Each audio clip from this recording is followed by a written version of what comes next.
ஜம்மு கசர்னா என்னன்னு கேக்குறாங்களோ? அதாவது தொழுகையில ஜம்முன்னு ஒரு வகை இருக்கிறது, கஸ்ருன்னு ஒரு வகை இருக்குது. அது என்னன்னு கேட்டா, கஸ்ருன்னா என்னன்னு வைங்க. கஸ்ருக்கு அர்த்தம் குறைத்து தொழுதல். கஸ்ருன்னா என்ன அர்த்தம்? குறைவா தொழுதல். அதாவது குறைவா தொழுதல் சொன்னா, நம்ம ஒரு ஊர்ல இருக்கிறோம், இந்த ஊர்ல இருந்து நம்ம வெளியூருக்கு பிரயாணமா போயிட்டோம். வெளியூருக்கு போயிட்டோம்னு சொன்னா நம்ம 4 ரக்காத்துக்கு பதிலா 2 ரக்காத் தொழுதா போதும். இப்ப நான் இப்ப இங்க இருந்து மெட்ராஸ்ல இருந்து இங்க வந்துட்டேன். எனக்கு இப்ப இஷா எனக்கு 2 தொழுதா போதும், 4 தொழ வேண்டிய அவசியம் கிடையாது. நீங்க இங்க இருந்து விழுப்புரத்துக்கு ஒரு வேலையா போயிட்டீங்க. விழுப்புரத்துல போய் நீங்க என்ன செய்ய வேண்டியது இல்ல, லோகர் தொழுகைய 4 தொழ தேவையில்லை, 2 தொழுதா போதும். அசருக்கு 2 தொழுதா போதும். 4 ரக்காத்துல மட்டும்தான் அந்த விளையாட்டு. 2 ரக்காத்த 1 தொழுத கூடாது.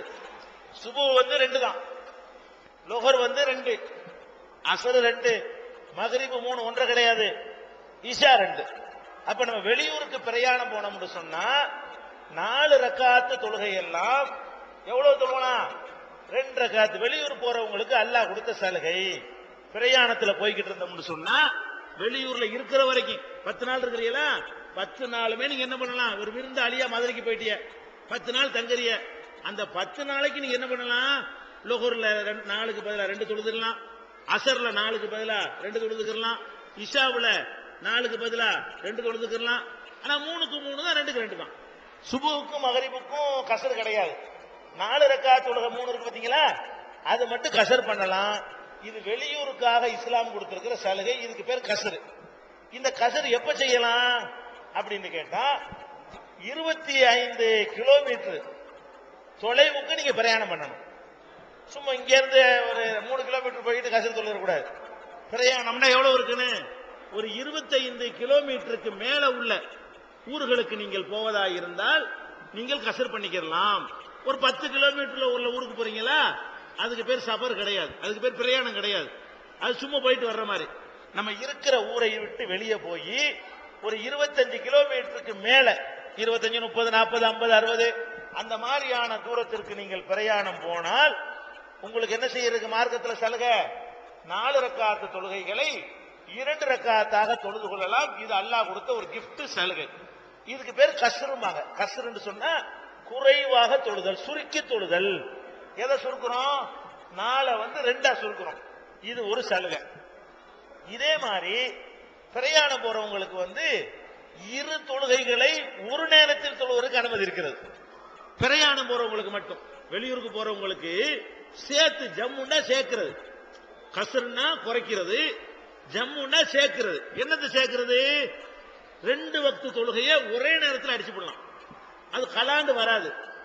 ஏன் நேரம் தவறி தொழுதுன்னு எல்லாம் குற்றம் பிடிக்க மாட்டான் சஃபர்ல, பிரயாணம் போறவங்கள. அது எப்படி 2 வக்து தொழுகைன்னு கேக்குறீங்களா? நம்ம இஷ்டத்துக்கு எந்த 2ஐயும் தொழுத முடியாது. லுஹர் அசர் இது 2ம் ஒரு செட்டு, மகரிப் இஷா இது 2ம் ஒரு ஜோடி. இந்த லுஹர் அசர் இருக்கு பாத்தீங்களா, இந்த 2 தொழுகையுமே நீங்க விரும்பினால் லுஹர் நேரத்திலேயே அசரையும் தொழுதுட்டு போயிட்டே இருக்கலாம். இப்ப உதாரணமா ஒரு மணிக்கு பிரயாணம் வைக்கிறீங்க, 1 மணிக்கு நம்ம இங்க இருந்து கிளம்புறோம். நம்ம என்ன பண்ணலாம்? 1 மணிக்கு கிளம்புறோம், நம்ம போய் சேரும் போது சூரியன் மறைஞ்சிரும், இடையில அசர் நமக்கு கிடைக்காது. இப்போ 1 மணிக்கு பிரயாணம் போறோம், பஸ்ல ஏறி உட்காரணும், போய் சேரும் போது 7 மணி 8 மணிக்கு போய் சேருவான். அப்ப அசர் இடையில வரும், அசர் கிடைக்காதுன்னு தெரியுதுன்னு வைங்களேன். கிடைச்சா கூட செய்யலாம், அது ஒரு விஷயம். நம்ம என்ன பண்ணிடலாம்? வீட்டில் இருக்கும் பொழுதே லொஹர் நேரத்திலேயே லொஹரை தொழுது விட்டு அசரையும் அடுத்து உடனேயே தொழுதுட்டு போயிடலாம். ஒரு பாங்கு சொல்லணும், 2 இகாமத், அதுக்கு ஒரு இகாமத், இதுக்கு ஒரு இகாமத், அப்படி தொழுது லொஹரையும் அசரையும் தொழுதுட்டு போயிடலாம். அதாவது லொஹர் நேரத்திலேயே நம்ம எதை தொழுகிறோம்? அசரை தொழுகிறோம். ஆனா உள்ளூர்லயே நீங்க தொழுதுட்டு போனீங்கன்னா 4 நாளா தான் தொழுவணும். வெளியூர் பண்ண போகல, இல்ல வீட்டிலேயே தொழுதுட்டு போறதா இருந்தா லொஹரையும் தொழுதுறீங்க 4 ரக்காத்து, உடனே எந்திரிச்சு உடனே அசரையும் தொழுவுறீங்க, நீங்க வாட்டு போய்கிட்டே இருக்கலாம். அல்லது என்ன பண்ணலாம்? ஒரு 10 மணி காலையில கிளம்புறீங்க, ஒரு 4 மணிக்கு தான் போய் சேருவீங்க, இடையில லொஹர் வக்து போயிடும். 10 மணிக்கு காலையில கிளம்புறீங்க, சாயந்தரம் 4 மணிக்கு போய் சேருவீங்க, இடையில என்ன போயிடும்? லொஹர் போயிடும். நீங்க என்ன பண்ணிக்கலாம்? போகும்போதே முடிவு பண்ணிக்கிறேன்னு, நான் போற இடத்துல சேர்ந்த உடனே லொஹரை அசரையும் சேர்த்து தொழுகிறேன் மனசுல முடிவு பண்ணிக்கிறேன். அப்படி பண்ணிட்டீங்கன்னு சொன்னா 4 மணிக்கு போய் நீங்க வந்து கும்பகோணத்துல போய் சேர்ந்த உடனே அல்ல திருச்சியில போய் சேர்ந்த உடனே என்ன பண்ணிக்கிறேன்னு உடனே லொஹர் தொழுவலாம். 4 மணி லொஹருடைய நேரம் இல்ல, ஆனா நீங்க லொஹர் தொழுவலாம். ஆனா வெளியூருக்கு நீங்க போயிட்டதுனால 4 தொழ தேவையில்லை. லொஹருக்கு ஒரு 2, அசருக்கு ஒரு 2. அதாவது இப்ப இங்க இருந்து கிளம்பும் போதே தொழுதீங்கன்னா 4 நாளா தொழுதுட்டு கிளம்பணும். அங்க போய் சேர்ந்துட்டு வெளியூருக்கு போயிட்டு தொழுவதா இருந்தால் லொஹருக்கு ஒரு 2, அசருக்கு ஒரு 2. ஒரே நேரத்தில் தொழுதீங்கன்னா ஜம்மும் செய்யறீங்க, கசரும் செய்யறீங்க.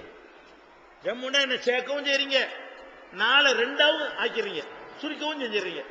இந்த லொஹர் அசரை தான் சேர்க்க இயலுமே தவிர அசரை மகரிபை அப்படி சேர்த்தக்கூடாது. லொஹர் அசர் என்பது ஒரு ஜோடி. அதே மாதிரி மகரிப் இஷா, மகரிப் இஷா இருக்கு பாத்தீங்களா, இத மகரிபுல இப்ப நான் மகரிப் தொழுகிறோம். இப்ப மகரிப் தொழுத உடனே ஒரு வெளியூருக்கு போறோம்.